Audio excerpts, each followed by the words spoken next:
20:02 minutos, arrancamos en otro bloque más de la Resistencia. Comentanos, Rami, con qué continuamos. Este bloque va a ser un poco de historia, hablando de, bueno, se nombra mucho lo que es Kiev, Rusia. Bueno, vamos a hablar un poco, algo cultural, digamos. Se está intentando crear mucha división entre rusos, ucranianos, y eso, bueno, no es saludable, no es positivo, no es bueno. Vamos a desmentir todas estas divisiones que quieren crear. Vamos a hablar de de Kiev, sobre, bueno, la embajada de Estados Unidos el lunes pasado se burló, comparó a Kiev con Moscú y quiso hacer una diferenciación diciendo que Kiev, cuando existía Kiev, Moscú ni existía. La Rus de Kiev fue una federación de tribus eslavas orientales. El apodo de Kiev puede ser ciudades de la madre de Rusia, debido al antiguo papel como cuna de la civilización ucraniana, rusa, bielorrusa, pero es Moscú el que se gana el apodo de la Tercera Roma. Ambos son parte de una sola historia orgullosa de estos pueblos. La embajada de Estados Unidos en Ucrania, que actualmente se encuentra en Lviv, tuiteó un meme. El lunes pasado destacaba la gran antigüedad de la capital ucraniana, Kiev, en comparación con Moscú. La publicación pretende ser una superación sobre Rusia, luego de los comentarios del presidente ruso sobre la unidad histórica de Rusia y Ucrania y cómo los bolcheviques intentaron romper eso al formar Ucrania en una república separada. Desde tiempos inmemoriales, las personas que viven en el suroeste de lo que históricamente ha sido tierra rusa, se han llamado a sí mismos rusos y cristianos ortodoxos. Este fue el caso antes del siglo XVII, cuando una parte de este territorio se reincorporó al Estado ruso. Y después, esto fue lo que dijo el presidente ruso. De hecho, el valle del Dnieper, se escribe Dnieper, sirvió como cuna de gran parte de la identidad cultural rusa, incluida la fundación de la Iglesia Ortodoxa Rusa y el antiguo idioma eslavo, el eslavo oriental. El antepasado de los idiomas ucraniano, ruso, bielorruso y ruso. Sin embargo, hay algo de realidad y algo de ficción en intentar invertir el orden de las cosas y afirmar que la cultura ucraniana es anterior a la cultura rusa. Kiev y muchos de los otros pequeños estados compuestos por tribus eslavas alcanzaron su mayor prominencia bajo el gobierno de los príncipes Rurikid, que eran señores de la guerra nórdicos o varangianos, de un pueblo llamado Rus, que conquistaron su camino por los ríos del este, Europa, a lo largo de lo cual una vez habían comerciado. Rurik de Ladoga, hay un lago que se llama Ladoga, también al norte cerca de San Petersburgo, fue el primero que fue invitado en el año 860 a gobernar Novgorod como príncipe, junto con sus hermanos Sineus en Belozersk también, y Trubor en Izborsk. Cuando murió Rurik, el príncipe Oleg, el regente de su hijo Igor, dirigió una expedición militar por el Dnieper y en el año 882 conquistó la ciudad de Kiev, entonces gobernada por un imperio hebreo turco llamado Khazars.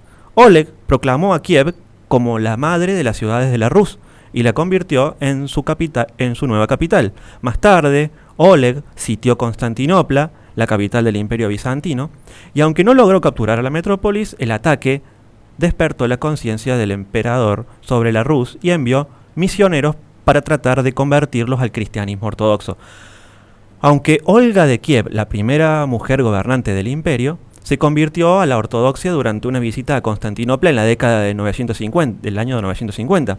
No fue hasta que Volodymyr el Grande se convirtió en el año 998 y bautizó la ciudad de Kiev que el cristianismo se afianzó en la región.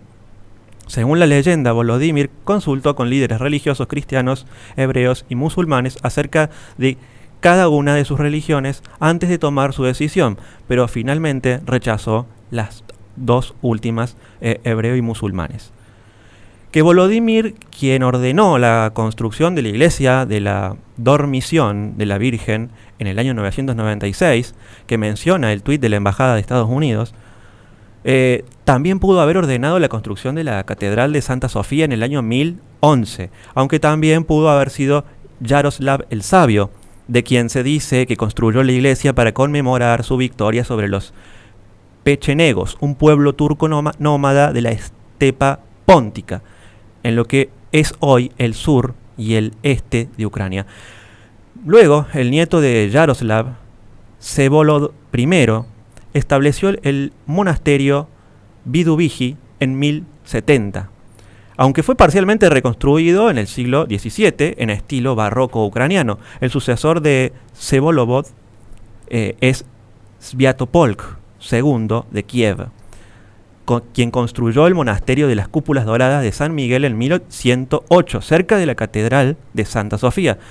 Fue demolido durante la época del periodo soviético, pero reconstruido después de la disolución de la Unión Soviética en el año 1991, al igual que muchas salas de culto en la antigua URSS. Desde Kiev, los Rurikids gobernaron un vasto imperio que se extendía desde el Mar Negro en el sur hasta el Mar Blanco en el extremo norte y desde las montañas de los Cárpatos en el oeste hasta el río Volga, cerca de la actual Nizhny Novgorod, que está en el este, aunque en realidad ese imperio era un grupo de principados vagamente reunidos que estaban acosados por rivalidades y conflictos internos. Luego, cuando los mongoles montaron su invasión total de Europa del Este en el año 1237, la Rus de Kiev, este conjunto de tribus, era una sombra de lo que eran antes, y los mongoles conquistaron casi todos los estados de esta Rus, excepto Novgorod. El sitio de 1240 de Kiev devastó la ciudad, con los mongoles quemando la mayor parte de la ciudad y masacrando o esclavizando a casi todos sus habitantes. La primera mención de Moscú en el registro histórico fue en el año 1147, y cuando los mongoles invadieron 90 años después, todavía era un puesto comercial insignificante gobernado por Vladimir Suzdal.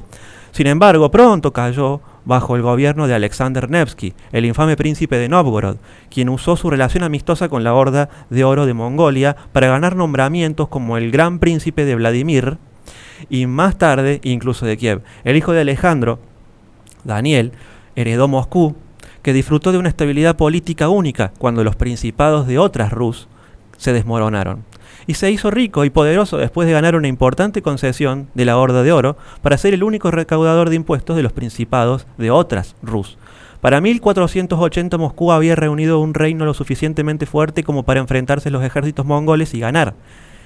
Y su victoria de facto en el río Ugra, cuando los mongoles huyeron en lugar de intentar cruzar el río y acabar con el desafío de los moscovitas, significó que Moscú se convertiría en el recolector de las tierras rusas, en un imperio nuevo y más grande, como lo ha dicho un historiador. Ese recolector, dice, el gran príncipe Iván III fue el primero en llamarse extraoficialmente zar, que significa César, después de casarse con Sofía Palaioligna, la hija del último emperador bizantino, cuyo imperio había sido destruido por el Imperio Otomano.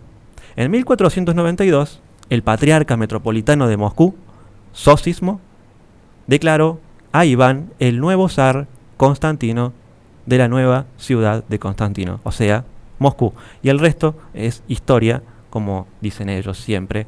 Eso es el mensaje que dejamos para la embajada que simplemente de Estados Unidos quiso burlarse de la historia y crear división para, bueno, agitar aún más y dividir al mundo en una pelea que en realidad no existe.